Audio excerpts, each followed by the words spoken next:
আসসালামু আলাইকুম। আশা করি মহান রব্বুল আলামিনের অশেষ মেহেরবানি ও দয়ায় আপনারা সকলে ভালো আছেন। আজকে আমরা জানব ঘুমের আগে মহানবী সাল্লাল্লাহু আলাইহি ওয়াসাল্লাম যে 5 আমল করতেন। মুমিনের প্রতিটি কাজই ইবাদত, ঘুমের ব্যতিক্রম নয়। যদি কোনো ব্যক্তি ইসলামের নির্দেশিত পদ্ধতিতে ঘুমায়, তার ঘুমও ইবাদতে পরিণত হয়।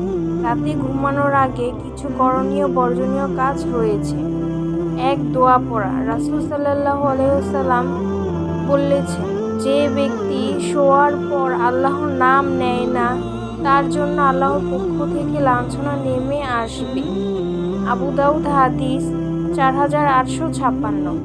হাদিস শরীফে ঘুমানোর আগে কয়েকটি দোয়া বর্ণিত রয়েছে। সব দোয়া পড়তে না পারলেও ছোট একটি দোয়া পড়া যায়। দোয়াটি হলো আল্লাহুম্মা বিসমিকা আমুতু ওয়া আহইয়া, অর্থাৎ হে আল্লাহ, তোমার নামে আমি স্মরণ করেছি এবং তোমার দয়ায় আমি পুনর্জাগ্রত হব। 2. সূরা ইখলাস ও নাস ফালাক পড়ে শরীরে ফু দেওয়া। আয়েশা রাদিয়াল্লাহু বলেছেন, রাসূল সাল্লাল্লাহু আলাইহি ওয়াসাল্লামের প্রতিটি রাতে যখন বিছানায় যেতেন, তখন 2 হাত একত্র করে তাতে সূরা ইখলাস, ফালাক ও নাস পড়ে ফু দিতেন। অতঃপর মাথা ও চেহারা থেকে শুরু করে যতদূর সম্ভব দেহ 3 বার 2 হাত বোলাতেন। বুখারী হাদিস 5017। 3. আয়াতুল কুরসি পড়া। রাসূল সাল্লাল্লাহু আলাইহি ওয়াসাল্লাম বলেছেন, তুমি যখন সহ্য গ্রহণ করবে তখন আয়াতুল কুরসি পড়বে।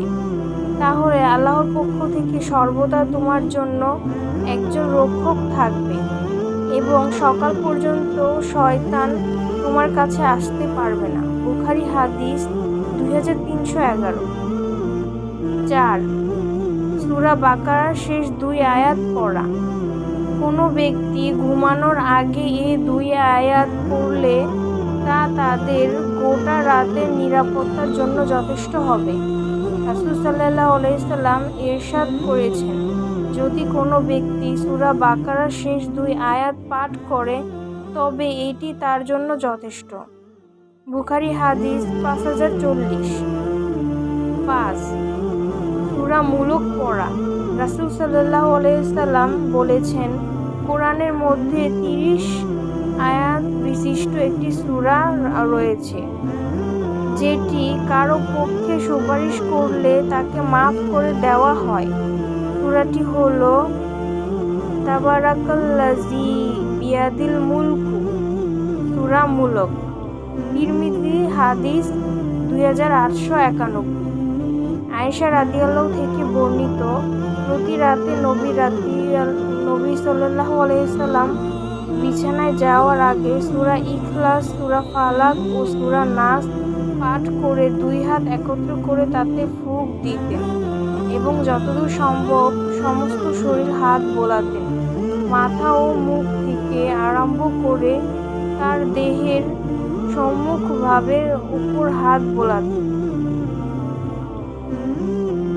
তিনি এইভাবে 3 বার করতেন।